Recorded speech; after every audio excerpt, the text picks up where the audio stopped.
Ողջույն, 168-ի եթերում կրկին ռանդևուն է։ Այս երեկո զրուցելու ենք կարևորագույն մի թեմայից, խոսքի մշակույթից, որը այսօր առավել քան երբևէ ունի հույժ անհրաժեշտություն պահպանման, տարածման ու հայկական եթերում ու առհասարակ առօրյայում օգտագործելու գերխնդիր։ Զրուցակիցս այս երեկո խոսքի մշակույթի մասնագետ պրոֆեսոր Աննա Հեկեքյանն է։ Բարի երեկո Տիկին Հեկեքյան, շնորհակալ եմ, որ իմ տաղավարում եք։ Ես եմ շնորհակալ հրավերի համար։ Մինչ մասնագիտական կարևորագույն թեմաների մասին զրույցը սկսելը ուզում եմ գանք վաղ մանկությունից։ Ինչպիսին էր Աննա Հեկեքյանի մանկությունը ու ինչպիսի ընտանիքում մեծացաք։ Ես կարող եմ ասել, որ ես շատ երջանիկ մանկություն եմ ունեցել, որովհետև շրջապատված եմ եղել անասելի մեծ սիրով եւ հորս կողմից եւ մորս կողմից։ Շատ սիրում էին մեզ իրենց երեխաներին իմ ծնողները եւ նույնիսկ տարբերություն չէին դնում։ Չնայած ունեին եւ դուստր եւ որդի, բայց տարբերություն չեմ զգացել։ Գուցե տարբերությունը եղել է սիրելու ձևի մեջ, ինչպես են սիրում աղջկան, ինչպես են սիրում որդուն, հա, բայց գործողությունների հարաբերությունների մեջ ոչ մի տարբերություն չեմ տեսել։ Եվ շատ բացի նրանից, որ շատ սիրված եմ եղել, իմ ծնողները շատ արժանավոր մարդիկ էին։ Հայրս եղել է Հայաստանի ֆիզկուլտուրնիկ թերթի լրագրողը, ֆոտո լրագրողը նաև շատ քաջ, ազնիվ, շատ ազնիվ մարդ էր, այնքան որ տարիներ, տասնյակ տարիներ հետո աշխատելով հանրային ռադիոյում մի առիթ էր եղել, որ իսկ ինչպես պիտի վճարեն դերասաններին, քանի որ չգիտեին այդ կոպեկը ինչպես պիտի դուրս գրեն ռադիոյի համար, դա բավական բարդ էր ֆինանսական առումով, որոշել էին ինձ գրել գումարը, ինձ տալ, ես բաժանեմ դերասանների միջև, ինչ որ մեկը հարցեր, բայց վստահ եք, որ այդպես տալիս եք գումարն, այլ կբաժանի։ Եվ հորս ճանաչող մեկն ասել էր. կատակ ես անում, նա Արտյոմ Հեկեքյանի աղջիկն է, այնտեղ խոսք լինել չի կարող։ Այսինքն ես այդ դիվիդենդները պահել եմ նույնիսկ ասենք մի քանի տասնյակ տարի հետո։ Շատ ազնիվ, շատ արդար եւ հերոսական կյանք ունեցող հայրենական պատերազմի ժամանակ եղել է, այսպես ասած, կրասնադոնովից եւ շատ հերոսական քայլեր է կատարել։ Հայրս բացառիկ երևույթ էր իր ամեն ինչով եւ նրան բոլորը սիրում էին, բոլորը։ Մայրս արդեն հանրաճանաչ, այսինքն այն ժամանակ երբ ես փոքր էի, ոչ, բայց հետո արդեն բոլորը ինձ ասում էին Աննա Հեկեքյանը, Էլմիրա Հեկեքյանի աղջիկն է, մայրս գլխավոր ռեժիսոր է եղել, բազմաթիվ հաղորդումների հեղինակ, ստեղծել է նոր տեսակի հաղորդումներ, նույնիսկ տեխնիկական նորարարություններ է արել եւ մի քանի խմբագրություններ է հիմնել Հայաստանի այն ժամանակ միակ հեռուստատեսությունում, սկսած տեխնիկային ներկայացումներից մեծերի համար հեռուստա ներկայացումներ բեմադրելուց, ուսումնական հաղորդումներ է հիմնել, մանկապատանեկան հաղորդումներ, տարբեր տեսակի հաղորդումներ եւ խմբագրությունները հիմնել է խմբագրություններ, եղել է դրա գլխավորը եւ հետո իհարկե ռոպագանդայի մեծ խմբագրության գլխավոր ռեժիսորն էր։ Նկարահանումներ էր անում, այնքան հզոր մեծ նկարահանումներ էր անում, որ նկարահանման հրապարակում լինում էին հազարավոր մարդիկ, ոչ թե 5-10 հոգի, հազարավոր մարդիկ։ Մեծ հաղորդումներ, օրինակ նվիրված մի հաղորդում եմ հիշում, որ ես էլ եմ եղել Սևանի ավազանում էինք նկարում, դրսում, պետեսներով, մեծ մեքենաներով եւ բազմաթիվ գյուղերից հավաքել էր ժողովուրդ եւ այդ ժողովրդի հետ անում էր մայրերի մասին հաղորդում եւ հոգեբանական եւ տարբեր զգացողություններ էր արտնացնում այդ հաղորդումը։ այդպիսի ծնողներ եմ ունեցել եւ պատկերացրեք, որ այդպիսի ծնողները լինելով եւ մասնագիտորեն կայացած մարդիկ նաեւ շատ լավ մայրեր, շատ լավ հայր եւ ժամանակ էին գտնում մեզ հետ շփվելու, մեր դասերին հետևելու։ Հիմա մի քիչ ծնողները չեն հասցնում, բայց ես հիշում եմ, որ իմ մայրը ինչպես էր լվացք անում, հա, այդ լվացքի մեքենայով դժվարությամբ, քամելով այդ ձեռքով քամարյա քամելով լվացքը եւ հետնել ինչպիսի սնունդ էր մեզ ապահովում, այն ժամանակ էլ հեշտ չէր, որովհետեւ ամեն ինչ չէր, որ խանութներում կար, եղել են եւ դժվար պահեր, բայց եւ մեր սնունդներ ապահովում եւ հասցնում էր գրականության մասին մեզ հետ շփվել, մեզ գրքեր տալ, որ մենք կարդանք, մեր դասերին էր հետևում, մեր առաջընթացին էր հետևում, ավելի շատ մայրս, հայրս ավելի մեզ մարտտեսակ էր դաստիարակում, մայրս ավելի կոնկրետ որոշակի գործողություններով եւ մենք միշտ շրջապատված ենք եղել մեր ծնողների սիրով եւ վստահությամբ։ Գիտեք, ամենակարևոր բանն է, մեր ծնողները մեզ վստահում էին եւ ես գիտեի, որ ամեն պահի ես կարող եմ դիմել մորս, ասել ես այս խնդիրն ունեմ եւ ինձ այս վիճակում են դրել եւ մայրս անպայման ինձ կհասկանար։ 114 դպրոցում էի սովորում եւ որոշել էինք դասից փախչել։ Դե Ուրեմն իսկ ինչպես պիտի փախչեինք, քանի որ չէր թույլ տրվում շենքից դուրս գալ պայուսակով բնականաբար, որոշել էինք պայուսակներից գցել պատուհանից դուրս ու գլխավոր մուտքից դուրս գալ։ Մի քանի աղջիկ էինք։ Դրանք իրենց պայուսակները գցեցին, դուրս եկան, ես իմ պայուսակը գցեցի եւ պարզվեց, որ իմ պայուսակն ընկավ ուղիղ մեր տնօրենի դիմաց։ Լավ է գլխին չընկավ։ Դե բնականաբար ծնող կանչեցին։ Ես եկամ մամային ասացի, մամ, այսպիսի բան եմ արել եւ տնօրենը քեզ կանչում է իր մոտ։ Գիտեք, հորս էլ ասաց իհարկե այդ մասին, բայց ես չեմ հիշում, որ ինձ վրա բղաված լինեն, վիրավոր, չնայած մայրս գնաց, ինչքան որ պետք էր թուքումուրը կերավ, շատ պարկեշտ կերպով, ասեց այո, ներողությունը խնդրեց իմ անունից եւ իր անունից եւ եկավ տուն, բայց ոչ մի անգամ ինձ չպատժեցին։ Բայց այն հայացքը, որով մայրս նայեց ու ասաց, ես հուսով եմ, որ դու ինձ այլևս այդ վիճակի մեջ չես տնի, ես հասկացա, որ ես ինչպես էլ դասից փախչելու լինեմ, այնպես պիտի անեմ, որ նման անհեթեթության չհասնեմ։ Այսինքն մենք եւ մինչեւ օրս եւ շատ երկար տարիներ, մինչեւ օրս, ես հիմա 70 տարեկան եմ, ես մինչեւ հիմա, երբ ինչ որ մի արարք պիտի անեմ, ես մտածում եմ հորս պատիվը, մորս պատիվը պիտի պահեմ, եղբորս պատիվը պիտի պահեմ, ես չեմ կարող հիմա ինձ թույլ տալ ինչ որ բան անել առանց մտածելու, թե իսկ ինչ ազդեցություն դա կարող է ունենալ իմ հարազատների վրա։ Տիկին Հեկեկյան, նշեցիք վստահության ֆակտորը, ինչով էր պայմանավորված այդ ամենը, արդյոք այն ժամանակ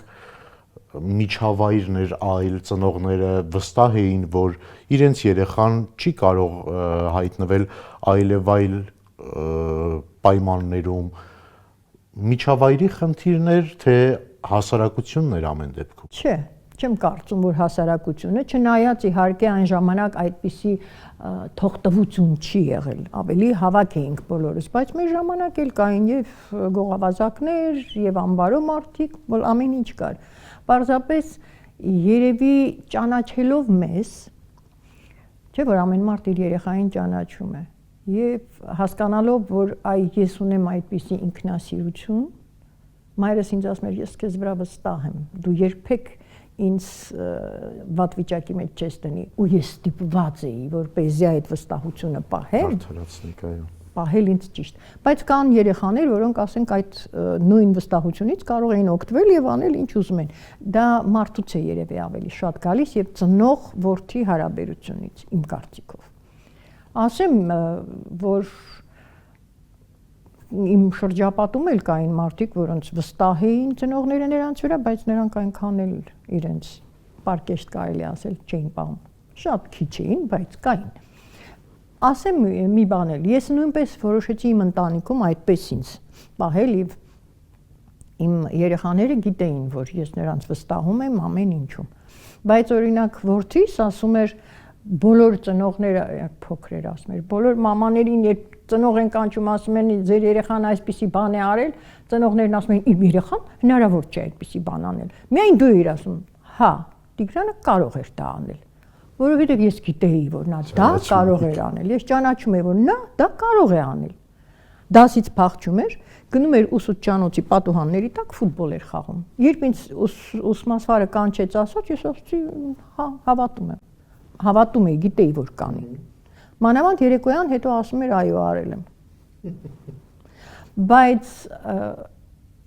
վատ բաներ ես գիտեի, որ նա չի անի, ավելի անամոթ բան, անբարո բան, գողություն կամ նման բան, ես գիտեի, որ նա չի անելու, եւ ես նրա վստահ եմ, ես գիտեի ինչին վստահ եմ։ Դե ի վերջո դուք եք դաստիարակել ու գիտեք ինչին կարող եք։ Գիտեք, ես երկու երեխա եմ դաստիարակել, մի տղա եւ մի դուստր, մի որդի, մի դուստր, բայց ասեմ, որ նրանք շատ տարբեր են, շատ։ Ճիշտ է, հիմնական, հիմնարար արժեքները երկուսն էլ ունեն եւ այդ արժեքներով էլ ապրում են, բայց բնավորությամբ շատ տարբեր են։ Լրիվ իմ դաստիարակությունն այդտեղ կապ չունի։ Երեխան հաճախ ծնվում է իր բնավորությամբ, իր անհատականությամբ, այո։ Ինչպես յուրաքանչյուրս մեր երիտասարդությունը, մանկությունը մասնավորապես հիշում ենք շատ վառ գեգեցիկ արտահայտված երջանիկ։ Դուք եւս նշում եք, որ ձեր մանկությունը երջանիկ է եղել, բայց այնուամենայնիվ համեմատական տանելով մեր օրերի երեխաների մանկության հետ, վստահաբար ունեցել եք խնդիրներ, այն տարիների մանկության խնդիրներն ինչպիսին էին։ Գիտեք, այդ դժվարությունները ավելի շատ իմ ծնողներին էին հասնում, ոչ թե մեզ։ Ինչու՞։ Որովհետև այո, խանութներում ինչ որ բան չկար, նրանք ստիպված պիտի հերթ կանգնեին գնելու կամ մենք ենք ինչ որ արդեն մի քիչ մեծ տարիքում հացի հերթ կանգնում կամ կաթի հերթ կանգնում, բայց ամենակարևոր բանը ունեինք մենք։ Մենք շրջապատված էինք մեր ծնողների կողմից սիրով եւ նրանք էին տանջվում մեզ սնելու, հագցնելու մասին հոգ տանելով եւ ունեինք էլի մի երջանիկ բան, մենք վստահ էինք մեր վաղվա օրվա վրա։ Մենք գիտեինք, որ լավ կլինի։ Այ ես հիմա դպրոցը կավարտեմ, հետո եթե բուհը լավ սովորեմ ավարտեմ, ես կունենամ լավ աշխատանք, հետո կունենամ լավ թոշակ, այսինքն մենք այդ առումով մի տեսակ ավելի վստահ էինք ապրում, որ ամեն ինչ շատ լավ կլինի, իր հունով կընթանա եւ մենք կկարողանանք կայանալ, ստեղծագործել, ապրել։ Հիմա մի քիչ ավելի բարդ է երիտասարդների համար, որովհետև նույն բուհ ավարտած երեխաները, ուսանողները, երիտասարդները հաճախ մի քիչ գումար վաստակելու համար մասնագիտությամբ չեն աշխատում, բայց սիրում են այդ մասնագիտությունը եւ կարող են այդ մասնագիտությամբ աշխատել, բայց գումարի ընտանիք պահելու խնդրի բախվելով զբաղվում են լրիվ ուրիշ մասնագիտությամբ, ստեղծագործությամբ չեն զբաղվում։ Եվ դա նրանց իհարկե ցավ է պատճառ։ Ուրիշ բան, եթե կարողանային, էլի ինչ որ ստեղծագործական ոլորտում մի ուրիշ գործ անել, բայց պատահում է բացարձակ տարբեր։ Իրական տարբեր։ Տիկին Հեքիքյան, ձեր ընտանիքը մեր հանրապետության վառ ինտելիգենցիայի ներկայացուցիչներից ամենակարկառուններից է կարող եմ ասել ու հարցը, որ ուզում եմ հղել, վստահաբար հենց դուք կարող եք ու դուք պետք է որ պատասխանեք։ Հասարակության տրանսֆորմացիայի մասին եմ ուզում խոսենք, ինչպիսին է եղել այդ զարգացումը կամ առաջմղումը, ինքներդ բնութագրեք, սովետական շրջանում, արդեն հետսովետական տարիներին ու մեր օրերում, վստահաբար հասարակությունը փոխվել է, մարդիկ առավել եւս, ես չեմ բնորոշում դեպի լավ թե դեպի վատ, այդ պատասխանատու որակումը թողնում եմ ձեզ։ Ես էլ կփորձեմ որակումներ շատ խիստ չտալ, որովհետև ես հասկացել եմ, որ հասարակությունը չի կարելի որակավորել։ Ինչու՞, որովհետև այն կազմված է անհատներից եւ ամեն ժամանակ, ամեն դարաշրջանում եղել են տարբեր տեսակի մարդիկ եւ բոլոր պայմաններում մարդիկ իրենց էությունը տարբեր ձևով, բայց դրսևորել են։ Հիմա նայենք ստրկատիրական ժամանակներին չեն եղել եւ ազատատենչ եւ ազնիվ եւ ստրկատեր եւ մանր եւ այլ բնորոշումներ չտամ։ Եվ եղել են ֆեոդալիզմի ժամանակաշրջանում, եղել են եւ սովետական ժամանակաշրջանում 90-ական թվականներին ես տեսել եմ այդ վերելքը բարոյական արժեքի միայն 88 թվականի հանրահավաքների ժամանակ, երբ նույնիսկ գրպանահատները կանգնում էին ազնիվ մարդկանց կողքին եւ խոստացել էին իրենց այդ հանրահավաքների ժամանակ գրպանահատություն չանել։ Դա իհարկե շատ գեղեցիկ ու բարձր քայլ էր այդ մարդկանց համար։ Բայց միևնույն է եղել են նաև գրպանահատներ եւ եղել են տուն մտնողներ, այսինքն հասարակությունը չի կարող փոխվել։ Գիտեք ինչ, ես մի բան եմ հիշում, ինչպիսի փորձ են արել առնետների հետ, չգիտեմ տեղյակ եք թե չէ, ուրեմն առնետները խեղճերը, ես նրանցից իհարկե մի քիչ սարսափում եմ, բայց միշտ մեղքս գալիս է, որովհետև նրանք դրա միշտ փորձեր են անում, այո։ Հիմա առնետներին տեղավորել են եւ տարբեր վանդակներ եւ ճանապարհներ են գծել եւ որոշակի քանակությամբ առնետներ եղել են միտեղ, հետո սնունդը դրել են ուրիշ տեղ եւ այս ընթացքում ձևավորվել են մի հասարակարգ առնետային, որտեղ եղել են իշխողներ, ուժեղներ, եղել են զոհեր, թույլեր եւ եղել են մարդիկ, որոնք այդ ուժեղների առաջ ծառայել են եւ գնացել են նրանց համար ուտելիքը ուրիշ տեղից բերել են, որ նրանք իրենց նստած տեղից ուտեն։ Հետո առանձնացրել են այդ ծառայատենչ մարդկանց հլուներին, դրել են առանձին մի վանդակում, առանձին միջավայրում, այդ ծառայատենչների մեջ էլ առանձնացել են իշխողներ, ծառայատենչներ, զոհեր։ Եվ այն իշխողներին էլ առանձնացրել են մեկ այլ տեղ, եւ այնտեղ էլ ձևավորվել են նրանց մեջ, նրանք, որ այս առաջին պարագայում եղել են իշխողներ, դարձել են ծառայատերեր, ծառայականներ, այդպես։ Ռուսերեն լավ Գրիբոյեդովի խելքից պատուհասում մի նախադասություն է ասում Չացկին, ասում է «Служить бы рад, прислуживаться тошно», այսինքն ծառայել կուզեի, ուրախ եմ ծառայել, ինչպես մենք ուրախ ենք ծառայել մեր արվեստին, ուրախ ենք ծառայել մեր երկրին, ուրախ ենք ծառայել մեր պետությանը, բայց ասում է ստորադասվել, ստորաքարշվելն եմ, զզվում եմ ստորաքարշվելուց։ Հիմա բայց պարզվում է, որ մարդկության մեջ նույն այս իրավիճակն է։ Բոլոր պայմաններում կլինեն նրանք, ովքեր կլինեն շատ ինքնավստահ եւ կկարողանան իրավիճակը ղեկավարել, կլինեն ազնիվ խեղճեր, որոնք ոչ մի կերպ, ոչ մի բանի ընդունակ չեն լինի եւ կզոհվեն եւ կլինեն նաեւ մարդիկ, որոնք կկարողանան, այո, իրենց օրվա հացը վաստակել այս կամ այն կերպ։ Եվ դա միայն առնետների մոտ չէ ցավոք, այլ մեր մարդկության պատմության մեջ միշտ դա մենք տեսել ենք։ Դրա համար ես չեմ ուզում հասարակությունը ինչ որ կերպ պիտակավորել։ Առանց որևէ պիտակավորման, Տիկին Հերկիկյան, այնուամենայնիվ մարդիկ նույնն են այդ բնույթի մեջ։ Երբ դիտարկում ենք անգամ ոչ վաղ անցյալում, հա, վերջին տասնամյակում, արդյոք հասարակության շրջանում կար այսքան ատելություն, միմյանց հանդեպ մաղձ, շատերը ներողություն այս ամենը բնութագրում են որպես խոսքի ազատություն, բայց ձեր կարծիքով սա խոսքի ազատություն է, թե հասարակության դիմակների պատռում։ Ես ասեմ, ես ինքս երջանիկ մարդ եմ, քանի որ երբեք չեմ մտնում արդեն երևի 21 թվից հետո չեմ մտել այդ համացանցի այդ սոցիալական կայքերը։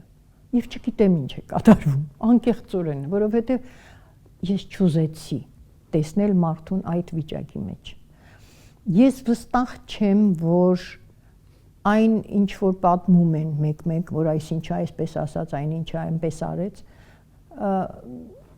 չգիտեմ ինչու է նա այդպես անում։ գուցե դա նրա բնավորություններ ու նա ուղղակի հիմա հանգիստ բացայտ, եթե ուրիշ իրավիճակում, սոցիալական ուրիշ պայմաններում կզսպեր իրեն, կվախենար, հիմա չի վախենում, չի զսպում, որովհետև դա թույլատրելի է, ամենաթողություն է։ Եվ ես ասեմ, դա գալիս է նաև մեր երևի այդ 2020 թվականի պատերազմից հետո եկած դեպրեսիայից։ Ամեն մեկը յուրովի է դուրս գալիս այդ դեպրեսիայից։ Մեկը ուզում է պարզ տեսնել ինչ է կատարվում, հա, եւ ուզում է ընդվզում է, պայքարում է, մյուսը չի ուզում տեսնել, որովհետեւ տեսնելիս կարող է խենթանալ, կարող է նրա հոգեվիճակը չդիմանալ, դրա համար նա չի ուզում դա տեսնել, նա ջայլամի նման գլուխը մտցնում է ավազի մեջ։ Երրորդը կարող է այդ ջայլամից օգտվի, քանի որ նա գլուխը դրել է ավազի մեջ, հափշտակի եւ ուտի նրան օրինակի համար։ Տարբեր են մարդիկ, ինչպես ասացի եւ առնետները եւ այդ իրավիճակները միշտ են։ Նայած ինչ պայմաններ է ստեղծում եւ այդ մարդիկ կարողանան այդ պայմաններում իրենց ցույց տալ։ Գիտեք, ես մի ժամանակ երբ երիտասարդ էի հավատում էի շատ Ֆրեյդի տեսությանը, հիմա այնքան էլ չեմ հավատում։ Ես երևի այն ժամանակ այդքան էլ տեղյակ չէի երիտասարդ ժամանակ Յունգի տեսությանը, դրա համար Ֆրեյդը ինձ համոզիչ էր թվում։ Հիմա ես ավելի շատ հավատում եմ նրան, որ ինչպես Յունգն է ասում, մարդիկ բաժանում են երկու կատեգորիայի՝ բռնություն կատարելու ունակություն ունեցողներ եւ չունեցողներ։ Նրանք, ովքեր բռնություն չեն կարողանում կատարել, նրանք զոհեր են, բացահայտ զոհեր են, եւ նրանք շատ չեն, քիչ են։ Բայց կա նաեւ մյուս այդ բռնության ունակ մարդկանց մեջ կան մարդիկ, որոնք իրենց թույլ չեն տա բռնություն կատարել, կարող են, եթե անհրաժեշտ լինի, եթե կենսական նշանակություն ունենա, եթե օրինակի համար թշնամին գա, հասնի իմ դուռը, ես անպայման կկարողանամ բռնություն կատարել, փրկելու համար իմ ընտանիքը, փրկելու, դա ուրիշ հարց է, բայց ես ինքս նախահասակ չեմ լինի։ Եվ դա գալիս է ոչ թե նրանից, որ ես չեմ կարող եմ, բայց չեմ անի, որովհետև ես ունեմ որոշակի արժեքներ, արժեհամակարգ, ըստ որի ես դա չեմ անի պարզապես։ Եվ նույնը ձեր ասած խոսքի ազատությունն է։ Ես էլ կարող եմ։ Գիտեք, մի ժամանակ միշտ ասում էին, որ գյումրեցիները շատ հումորով մարդիկ են, չէ՞։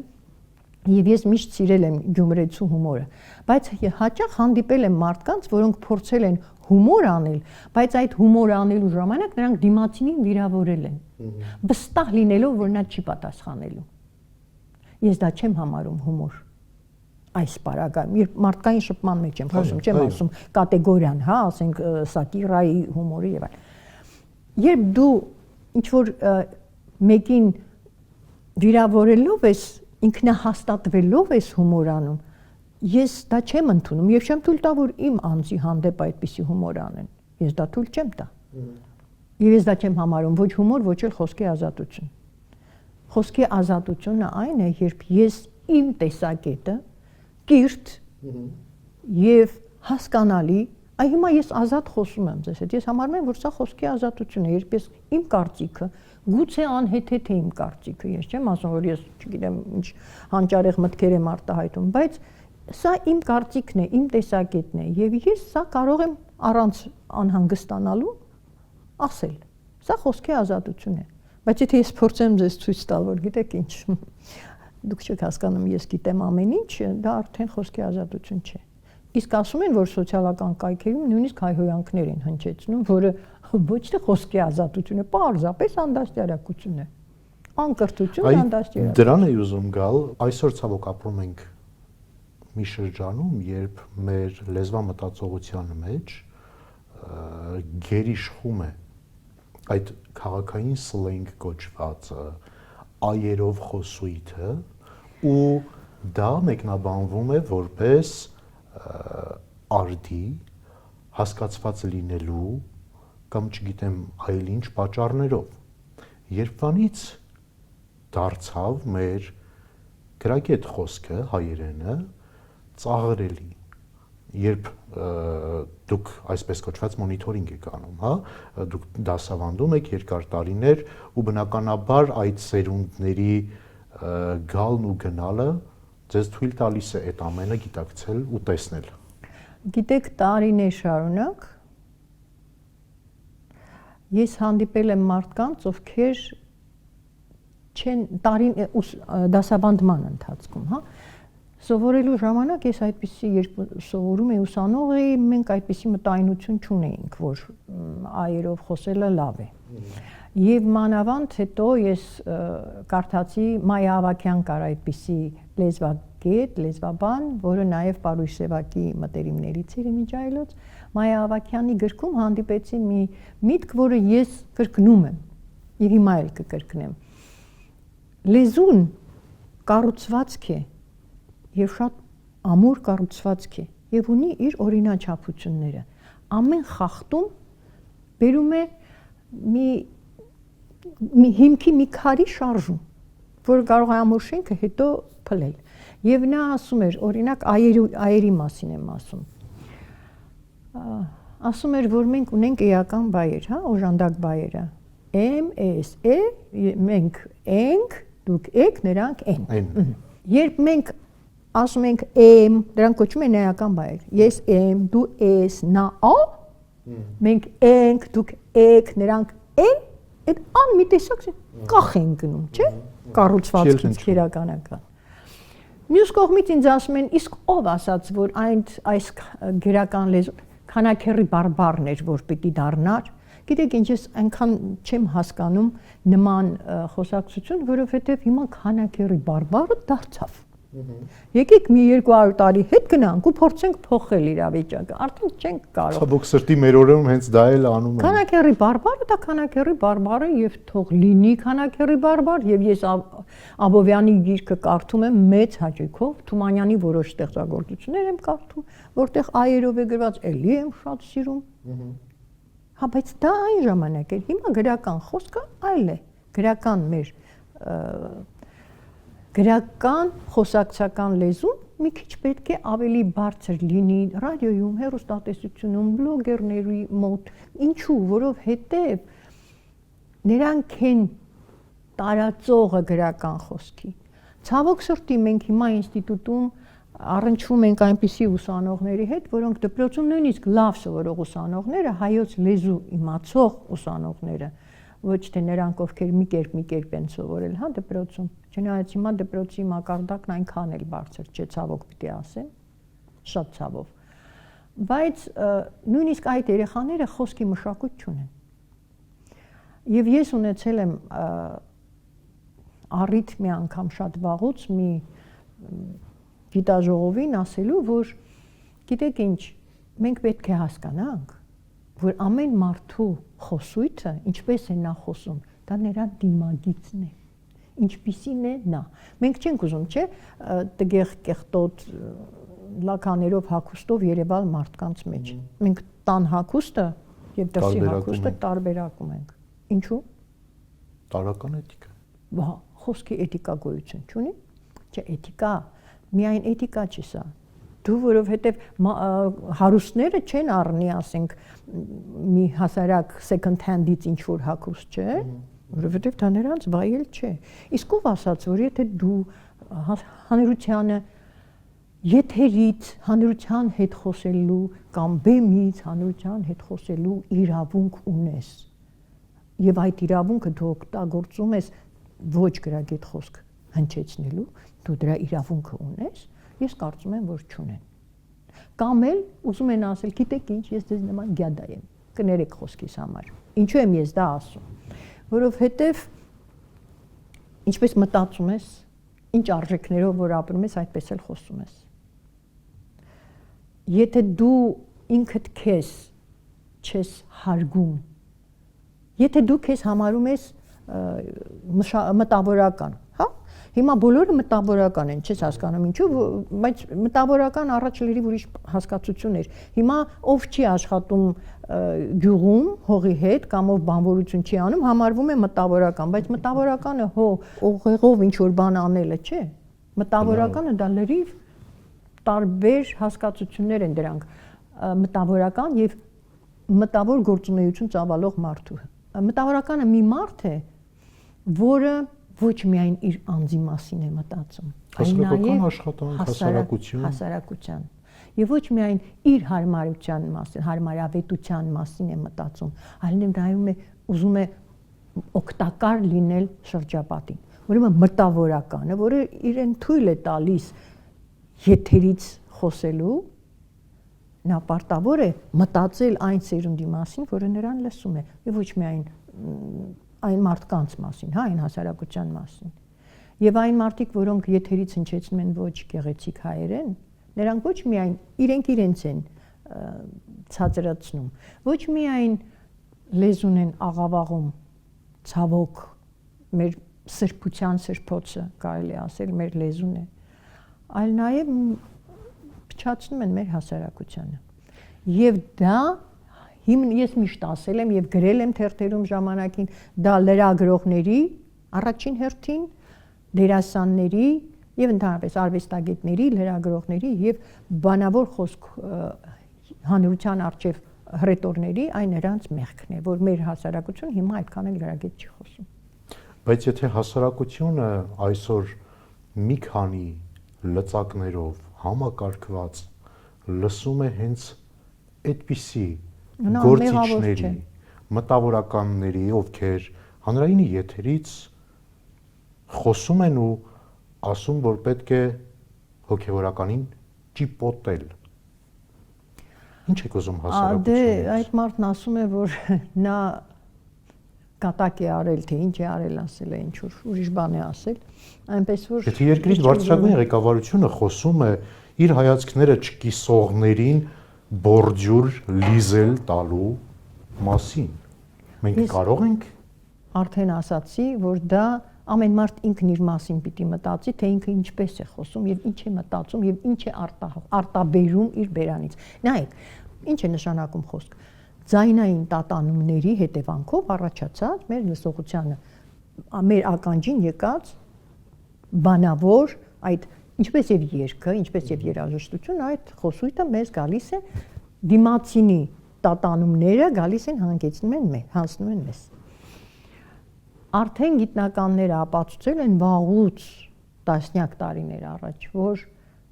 եւ դա անվանվում է գիտակցական դաշտ, որ գոյություն ունեն բոլորուն դաշտեր, այսինքն տորսիոն դաշտեր։ Ինչ է դա։ Դա մեր ուղեղի,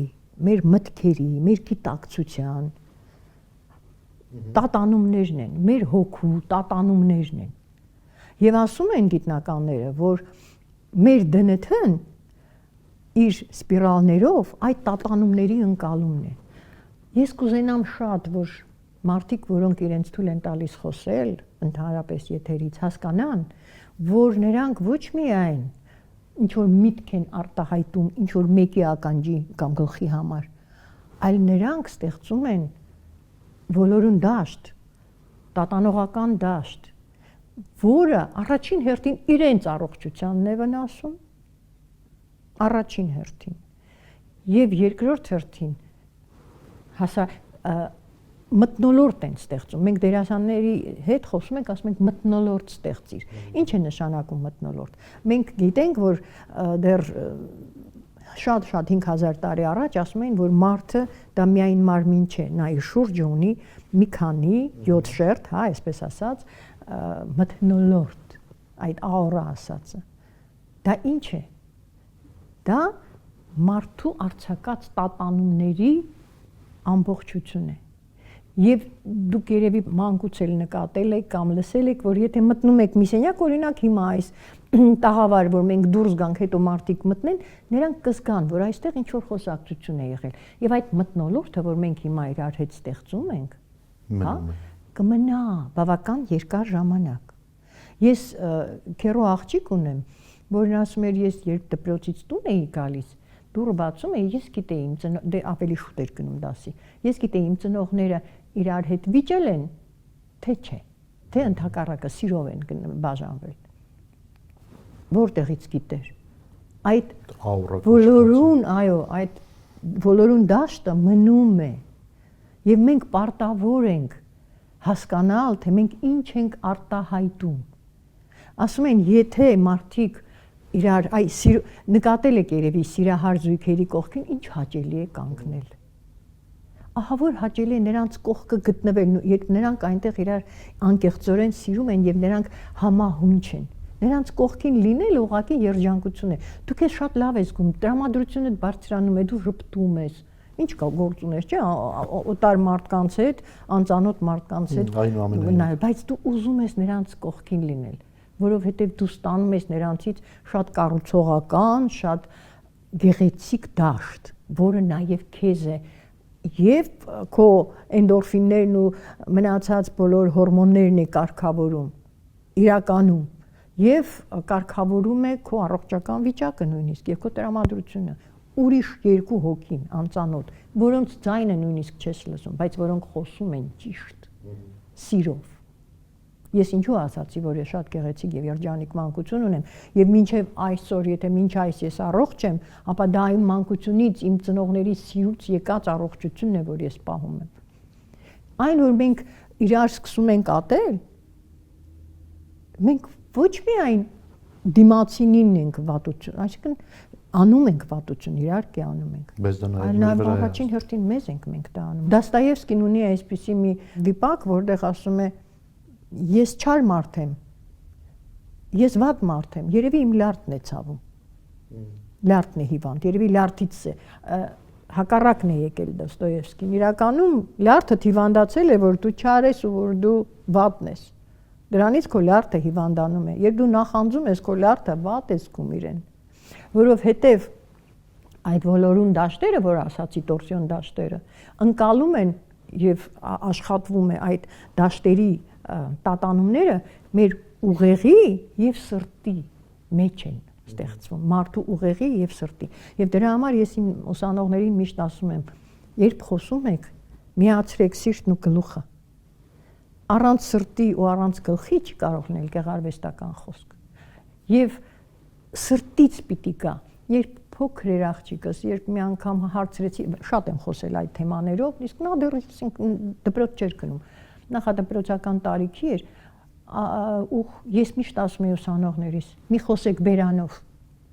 խոսեք սրտից այստեղից խոսեք այս ինչպես բուդդիստներն էին ասում անախատա չակրայից խոսեք մտածեք բերեք ձեր սրտի չակրան նոր խոսեք չկարելի է եւ մեկը եկավ ասացի ո՞նց էր բալիկ ջան սիրեցիր այդ մարդուն հա ասաց լավն էր բայց նա բերանով էր խոսում այսինքն նա չզգաց որ այդ մարդը փոքր երեխա տատանումները զգաց որ այդ մարդը սրտանց չէր խոսում մեր շուրջ այսօր շատերն են բերանով խոսում ինչպես միշտ շատերը ոմանք չեն հասկանում որ չի կարելի խոսել ոմանք հատուկ չեն խոսում սրտանց իսկ ոմանք վախենում են եւ անհատներն են որ խոսում են սրտանց եւ ասեմ ձեզ դա նորմալ է գիտեք ինչ ես միշտ ասել եմ եւ դա իմ միտքը չէ ես չեմ հնարել դա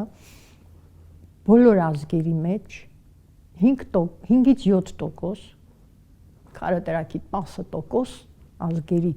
բնակչության 10%-ն է ազգի որ պահում է հողը, պահում է երկիրը, մնացածը գոյատևում են։ Եվ այդ 10%-ը, եթե դու քո ազգի մեջ ունես, ուրեմն դու ազգդ կպահես։ Հիմա ինչ է կատարում համաշխարհային մեր իրավիճակում։ Մենք տեսնում ենք, որ Իրանի նման հզոր երկրում 2 անգամ գլխատեցին ամբողջ իշխանությունը, բայց նորից նորը դուրս եկավ։ Բայց ինչպես գիտեք մենք միշտ ասում ենք մենք հայերս այնքան դավաճաններ ունենք այո ունենք շատ բայց ինչքան կան մնացած բոլոր ազգերի մեջ ինչպես կարողացան առաջին կառավարությունը Իրանի գլխատել դավաճանների միջոցով երկրորդն էլ դավաճանների միջոցով եւ ամենտեղ դավաճաններ կան եւ ոչ միայն Իրանում նույն Միացյալ Նահանգներում կլինեն ինչու Անգլիայում չկան, Ֆրանսիայում չկան, ամենտեղ, բոլոր ժամանակներում, ինչպես հիշենք առնետներին, դրանք ստեղծվել են, դրանք ծնվում են այդպես։ Բայց այն կարգավիճակում, որ այսօր մենք ենք, այդ ամենը հաղթահարելու առաջամարտիկները չպետք է լինեն արդյոք մտավորականներ։ Այո, բայց իրական մտավորականներ։ Այո, եւ նրանք են։ Իրական մտավորական կարող է լինել գյուղի հող մշակող մարդ։ Ես ձեզ ասում եմ միանշանակ, որովհետև ես հանդիպել եմ այդպիսիներին, երբ շրջել եմ մեր շրջաներում եւ հանդիպել եմ գյուղացիներին։ Ես հիշում եմ, որ շատ մի երևի 8 տարի առաջ մենք գնացել էինք Ծաղկավան եւ այնտեղ ինձ հանդիպեցին գյուղացիներ, մեր ուսանողներից մեկի հարևաններն էին եւ ինձ ասաց այդ կինը. մենք ձեզ շատ ենք խնդրում, ասեք էլի, որ այդքան անորակ սերիալներ, գյուղացի մարդիկ էին, գյուղում ապրող, կով կթող, հող մշակող մարդիկ էին, այդ անորակ սերիալները թող ցույց չտան էլի, մենք վատ ենք զգում եւ այդ վատ խոսքը, որ հնչում է այդ սերիալներում, մենք վատ ենք զգում այդ ֆիլմերը նայելիս։ Ես էլ ասացի, բա ասում են ժողովուրդն է դա ուզում, որովհետև այդպես են, չէ՞, ասում են ժողովրդի ցանկությունն ենք կատարում։ Գնացեք, խնդրում եմ, ասեք, որ ժողովուրդը չի ուզում այդ ամենը, խնդրում ենք։ Այն նա եւ բացատրեցին ինչու, ասացին մեր երեխաները սխալ կմեծանան, մեր գյուղի ժողովուրդը սխալ է սկսում մտածել, կարծում են, որ այդ արժեքներն են ճիշտ։ Այդ դա մտավորական է։ Եվ երբ մենք ամեն մարդու ասում ենք, ամեն ուսուցչի, ամեն դերասանի կամ ամեն, չգիտեմ ում, ասում ենք մտավորական, մենք չափազանցում ենք պարզապես։ Այդպես չէ։ Մտավորականը դա հատուկ հոգեկերթվածք ունեցող մի քիչ լավ դաստիարակություն ստացած եւ լավ դաստիարակությունն էլ կարող է լինել ոչ թե մենք շփոթում ենք դաստիարակությունն ու կրթությունը, գիտելիքը։ Կարող է շատ գիտելիքներ ունեցող, լավ, խորը գիտելիքներ ունեցող մարդ լինի, բայց մտավորական չլինի։ Մենք պիտի տարբերենք դրանց։ Մտավորականը նախ եւ առաջ իր անձից դուրս, իր անձից վեր դասում է հասարակությունը։ Դա առաջին կետն է։ Հետո նոր մնացած բոլոր շատ կետերը։ Բայց առաջին այն է, որ դու քո անձից դուրս պիտի դասես քո հանրությունը, հասարակությունը, ոչ միայն քո երեխաներին, այլև քո շրջապատի երեխաներին։ Քեզ պահես այնպես եւ անես այն, որպեսզի քո շրջապատը բարձրանա, աճի, ավելի լավը դառնա, ավելի բարձր արժեքներով ապրի։ Դա է մտավորականի կոչումը։ Շնորհակալ եմ, հասանք ռանդևուի բլիցին։ Ինչի համար եք ափսոսում։ Ափսոսում եմ, որ երիտասարդ տարիքում այնքան անմիտ էի, որ ամաչում էի իմ ծնողներին ասել, թե ես նրանց ինչքան եմ սիրում։ Այդ դրա համար շատ եմ ափսոսում։ Եվ միշտ ասում եմ, մի ամաչեք, ում որ սիրում եք, ասեք, այսօր, հիմա, մի վախեցեք ասելուց, որովհետև ես կարծում եմ, ես միայնակ եմ այդպիսին, բայց մենակ չեմ, անգամ մարդ կա, որ ամաչում է ասել ծնողին։ Ես չեմ ասում այն դեպքերի ժամանակ այն դեպքերի մասին, երբ պատեհան I love you, ես սիրում եմ քեզ, նա, ես դրա մասին չեմ ասում, բայց երբ դու լցվում ես սիրով, արտահայտիր, դա շատ կարևոր է, երբ չես արտահայտում, հետո շատ ես ափսոսում։ Ինչի համար եք զղջում։ Զղջում եմ երևի, որ ավելի շատ երեխաներ չունեցան։ Բնավորության գիծ, որը կուզեիք իսպառ վերացնել ձեր մեջ։ Ունեմ։ Ես կուզենայի այդքան,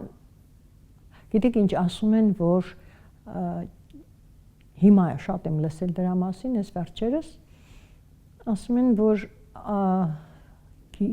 կարևոր չէ ինչքան գիտելիք ունես, այդ IQ եւ այլն, դրանք չի կարևոր։ Կարևորը թե ինչպես ես դու կարողանում քո մեջ ծագած միտքը մինչև արտահայտելը, մինչև այդ մտքի ետևից նույնիսկ մտքում գնալը հասկանալ, բռնել այն եւ կարողանալ մշակել։ Արդյոք պետք է քեզ այդ միտքը, թե պետք է այն վանել։ Ես հասկացել եմ, որ դա իմաստություն է։ Ես կուզենայի հիմա ավելի շատ, նոր եմ սկսել, այս տարիքից այդ իմաստությանը գալ։ Եվ ես հիմա ուզում եմ այդ գիծը, որ հաճախ պորտքուն եմ եղել եւ շատ էմոցիոնալ եմ եղել եւ անմիջապես զգացմունքս այդ զայրույթս կամ անհամաձայնությունս նույնիսկ ընդհատել եմ դիմացինին ժամանակին, հիմա արդեն մի քիչ սովորել եմ այդպես չէ։ Ես աշխատում եմ ինձ վրա, փորձում եմ մի քիչ բարձրանալ ինքս ինձ վրա։ Եվ հասկացել եմ, որ առաջին հերթին պետք է ինքս ինձ վրա աշխատեմ, հետո նոր ուրիշներին ասեմ այս արա։ Եվ ես հիմա այդ եմ ուզում անել, ուզում եմ այդ բնավորությունս փոխել։ Մտքով թե սրտով։ Միասին։ Միասին, ուղեղը եւ սիրտը միասին պիտի աշխատեն ամեն հարցում։ Անուղեղ սերը ոչ մեկին պետք չէ եւ սառը դատողությունը առանց սրտի էլի ոչ մեկին պետք չէ։ Հաշվարկ է։ Հաշվարկ չէ։ Պիտի ամեն ինչ պիտի գիտեք ինչ, պետք է հասկանաս ինչ ես դու ուզում անել եւ անել դա սիրով։ Եթե դա իհարկե անհրաժեշտ է ոչ միայն քեզ, այլև շրջապատին։ Եկել եմ այն եզրակացության եւ դա նույնպես իմ միտքը չէ, դա ես հիմա ցիտում եմ, որ մարդը, որը սիրում է իր ընտանիքը, ունակ է նաեւ եւ պարտավոր է նաեւ սիրել իր շրջապատին ազգը, եւ եթե նա սիրում է իր ընտանիքը, սիրում է իր ազգը, նա կսիրի նաեւ մարդկությունը։ Մարդը չի կարող լինել պացիֆիստ, չգիտեմ ինչ, եւ հայտարարել եւ գնալ այդ բոլոր մտքերի հետևից։ Հա, ես էլ եմ պացիֆիստ, ես պատերազմ ատում եմ, պատերազմը ատում եմ եւ միշտ ատել եմ եւ մանավանդ 20 թվականից հետո։ Բայց եթե այն գա իմ դուռը, ես չեմ ասի, որ ես գիտեք ինչ, ես չեմ կարող, ես պացիֆիստ եմ։ Ոչ, ես կպաշտպանեմ իմ հայրենիքը, եթե ինձ թույլ տան իհարկե։ Այսինքն ֆիզիկապես կկարողանամ, ինչքան կկարողանամ կպաշտպանեմ իմ հայրենիքը։ Վերջին անգամ երբ եք արտասվել Տիկին Հակոբյան։ Վերջին անգամ վերջին տարիներին շատ եմ արտասվել։ Վերջին անգամ ասեմ արտասվել եմ ատամնաբուժարանում, բայց ոչ ատամի ցավից, այլ երբ հիշել եմ, թե ինչպես ինչ որ մյուս ատամնաբույժի մոտ գնալու չգնացի պայմանավորվածությանը, որովհետև այդ օրը հիմա կհուզվեմ, իմ զոհված ուսանողի 20 թվին էր դա թաղումներ։ Եվ ես ընդամենը մի 2 շաբաթ առաջ էլի հուզվեցի այդ թեմայով։ Ես չեմ կարողանում դեռ այդ մասին մտածել եւ չհուզվել։ Կամ արդյոք կուզեիք ինչ-որ բան ասել, բայց ցավոք չհասցրեցիք։ Առաջինը ծնողներս, ամուսինս, որ հիմա չկա, ծնողներս, այմ զոհված ուսանողներս, ես Ադամս, որ 20 թվին զոհվեց, իմ ուսանողը, ես նրան ասում էի, դու տափուկ ես, որովհետև շատ հումորով էր, եւ երբ մենք ընդհանուր վարժանք էինք անում, ես նրա աչքերի մեջ տեսնում էի, ծիծաղում է։ Ինչ որ մի բան էս, կասեր կողքինին, կողքինը կքանդվեր, կծիծաղեր, ուղակի չէր դիմանա, ինքը անմեղ հայացքով կնայեր ինձ, կարծես նա չէ, բայց դե ես հասկանում եմ, որ դա այն տղայի արածը չի, դա դու նրան դրթեցիր։ Ու ես նրան հաճախ էի։ Ու վերջին անգամ, երբ հավաքույթ էր, մենք նստած էինք, նա արդեն երեխա ուներ, ամուսնացել էր, արդեն շրջանավարտ էր, եւ հարցրեց եւ ասաց անարձոնա հիշում եք, դուք ինձ միշտ ասում եք, դու ասում եք եւ ճիշտ եմ արել, եւ ճիշտ եմ արել։ Բայց հիմա կուզենայի նրան ասել, որ ես քեզ շատ եմ սիրում, որ դու շատ կարգին մարդ ես։ Եվ գիտեք ինչպես է Ադամը զոհվել իր ընկերոջը փրկելով։ Չէր զոհվի, եթե չգնար խփված ընկերոջը կրակի տակից հանելու։ Այդպիսի մարդ էր։ Ու ես ուզում եմ նրան ասել, որ ես շատ հարգում եմ քեզ, ոչ միայն սիրում եմ։ Շնորհակալ եմ ձեզ ձեր անկեղծության համար։ Ինչպես գիտեք, ռանդևուի իմ հյուրերը առաջարկում են գալիք թողարկման հյուրերից մեկին։ Ում եք առաջարկում դուք։ Քանի որ մենք խոսեցինք սիրո մասին, նաև ես կարծում եմ, որ ձեր հանդիպմանը, ձեր հաղորդմանը պիտի ես առաջարկեմ մեկին, ում շատ եմ սիրում, շատ եմ սիրում, որը նաև արժանի զրուցակից է, արժանի հայ է, եւ առանց ավելորդ համեստության պիտի առաջարկեմ իմ եղբոր Տիգրան Հեքեքյանի Հրաշալի։ տեխնատություն։ Հրաշալի, դե զանգահարեք։ Գոնե վերցնի, հաճախ չի վերցնում։ Ալո։ Տիգրան ջան, Ալո։ Տիգրան ջան, ես եմ։ Բարի երեկո, ոնց ես, լավ ես։ Լավ։ Ես հիմա ռանդևու հաղորդման եմ եւ ռանդևու հաղորդմանն եմ։ Եվ առաջարկել եմ քեզ, որպեսզի դու գաս հյուր այս հաղորդմանը, որպես տեխնատություն քոնն եմ տվել։ Լավ, իսկ ինչի մասին պիտի խոսեմ։ Արվեստից, մշակույթից շատ հաճելի է ասատուրը, նաև երգիչ է եղել ժամանակին, սա նովա համույթում է երգել, այնպես որ ընդհանուր բաներ կունենաք խոսելու կարծում եմ։ Դե ասա որ դու ինչ ես։ Լավ, հա, կգամ սիրով։ Դե լավ։ Շնորհակալ եմ ձեզ։ Հրաշալի հյուրի, պարոն Հեքեքյանին անակնկալի վերեցիք, հաճախի անակնկալներ անում։ Նա միշտ է ինձ համար անակնկալ, որովհետև մենք պաշտում ենք իրար, շատ սիրում ենք, բայց շատ հազվադեպ ենք շփվում իրար հետ։ Քիչ ենք շփվում, ժամանակ չունենք շփվելու։ Եվ եթե շփվում ենք, ապա միայն գործնական այս բանն է պետք, սա է պետք, սա պետք է անել, նա չպետք է անել, այստեղ այսինչ վիճակն է, այնտեղ այն է, այսինքն անընդհատ ինչ որ այդպես շատ հազվադեպ ենք իրար հետ զրուցում։ Ու ես շատ հաճույքով կլսեմ, թե դուք ինչպես եք իրար հետ զրուցում։ Ես էլ ամենայն սիրով ջերմությամբ կվայելեմ պարոն Հեքեքյանի ներկայությունը, ճիշտ այնպես, ինչպես այս երեկո էր։ Ես մեծ բավականություն ստացա։ Ես նույնպես շատ շնորհակալ եմ, դուք շատ բարի եք։ Շնորհակալություն, մնացեք բարև։ Դուք նույնպես եւ բոլորս։ Հիշեցնեմ, որ այս երեկո զրուցակիցս Աննա Հեքեքյանն էր։ Շարունակեք հետևել 168-ին, կհանդիպենք։